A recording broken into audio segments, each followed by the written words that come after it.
जैसे मैं कई पंडितों से जब पूछता हूँ तो जब हम घर पे पूजा करते हैं तो वो बोलते हैं अपने इष्ट देव का नाम लीजिए।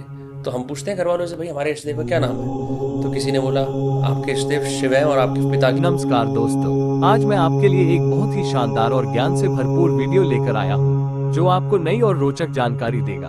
हमारी जिंदगी में कई ऐसी बातें होती हैं, जिन पर हम ध्यान नहीं देते, लेकिन अगर हम उन्हें समझ लें, तो हमारा जीवन और भी आसान और बेहतर बन सकता है।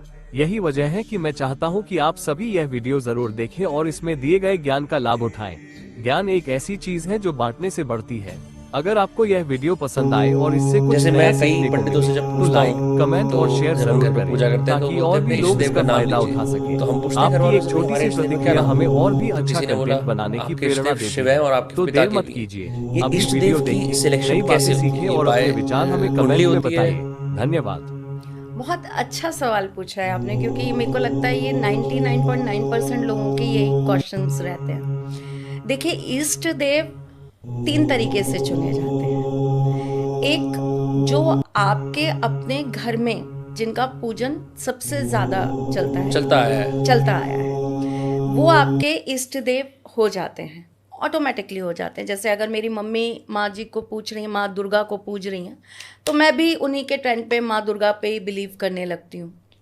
औरों को कर रही हूँ, लेकिन झुकाव वहाँ ज़्यादा रहेगा, क्योंकि मैंने अपनी मम्मी को प्रॉपरली उन्हीं की पूजा करते देखा है। जी।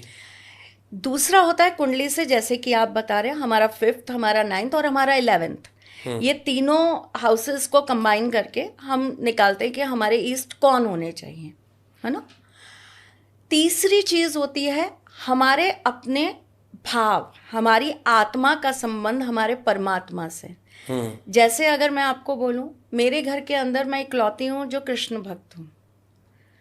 मेरे घर में ठाकुर जी को कोई इतना नहीं मानता था मुझसे पहले।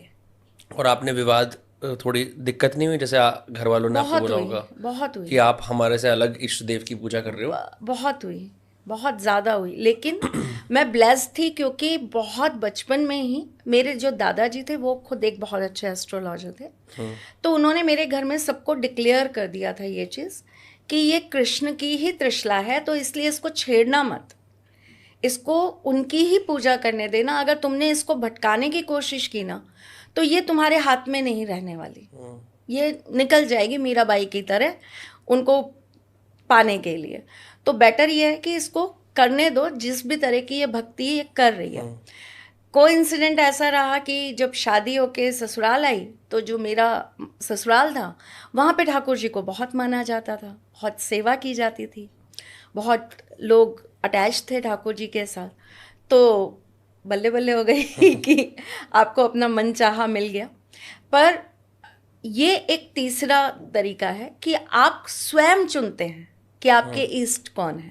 और आप कौन होते हैं चुनने वाले? ईश्वर चुनते हैं कि वो कौन से रूप में आपके साथ चलेंगे। अगर हम पूरी तरीके से देखें तो है तो एक, लेकिन उनका कौन सा रूप हमारे साथ चलेगा और वो हमें किस रूप में राह दिखाएंगे, हमारे साथी बनेंगे, सारथी बनेंगे, हमारे भगवान बनेंगे, हमारी हर एक मनोकामना को सिद्ध करने के लिए वो कैसे कैसे हमारे पथ पर हमारा हाथ पकड़कर चलेंगे, हमारे गुरु बनके, माता पिता बनके, तो ये वो डिसाइड करते हैं। बट ये एक तीसरा सबसे गहरा कनेक्शन है जिससे आपको अपने इष्ट चुनने चाहिए। जैसे मैं आपसे उदाहरण के तौर पे पूछता हूँ, अगर मेरे इष्ट देव शिव है, मैं शिव के लिए बहुत नमन करता हूँ, मैं बहुत खुश हूँ शिव मेरे इष्ट देव हैं बाय डिफ़ॉल्ट। लेकिन जब से मैंने शनि देव के बारे में पढ़ना शुरू करा है, कि जब से मैंने शनि देव के बारे में, उनकी ज़िंदगी के बारे में कई मैंने ट्विटर पे डिस्क्रिप्शंस पढ़े हैं कि वो किस तरह से हैं। वो राजा विक्रमादित्य की जो कहानी है मशहूर शनि के साढ़े साथी के बारे में, जब मैंने वो कहानी पढ़ी तो एक गहरा अट्रैक्शन शनि देव की तरफ और उनकी माइट की तरफ, खासकर क्योंकि वो एक ऐसे भगवान है जो इतने ज़्यादा शंड हैं, जिनसे लोग इतने ज़्यादा डरते हैं, कि मेरा ऐसे ही चीज़ों में वैसे भी रुझान था। तो ऐसे भगवान जिनसे सब डरते हैं उनकी तरफ मेरा झुकाव होना शुरू हो गया।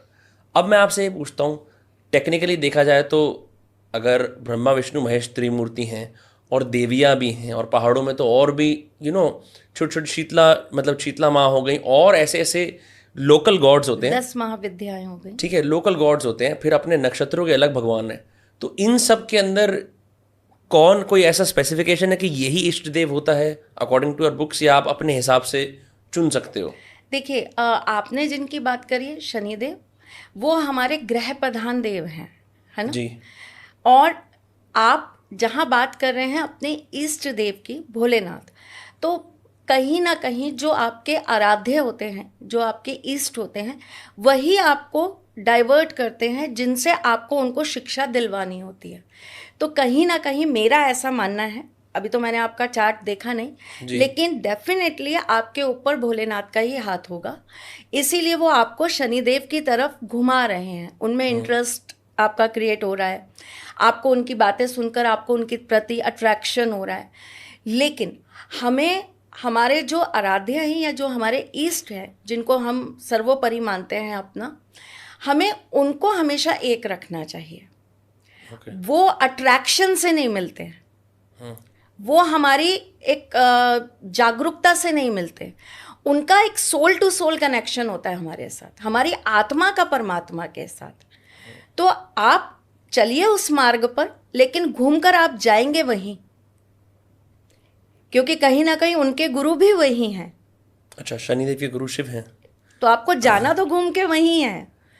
तो आप चलिए, इनको जानिए, इनको समझिए। और जैसा आपने बोला कि ये बहुत इनसे लोगों को बहुत डर लगता है, तो डर तो शिवजी से भी बहुत लगता है। आप शिवजी के और रूपों को देखिए, तो डर तो उनसे भी बहुत लगता है। उनसे बड़ा तो मेरे को लगता है इस दुनिया में, अगर उनकी सच्चाई कोई समझ जाए तो सबसे ज़्यादा डर उन्हीं से लगेगा सबको जी। वो तो भोले भंडारी बन के घूमते रहते हैं कि कोई बात नहीं बेटा, इग्नोर कर रहा हूँ मैं तुम्हारी गलतियों को। लेकिन अगर उनका त्रिनेत्र खुल गया तो फिर आप सोचिए कि क्या होगा। स्वयं ईश्वर तक जिनसे डरते हैं वो महादेव हैं।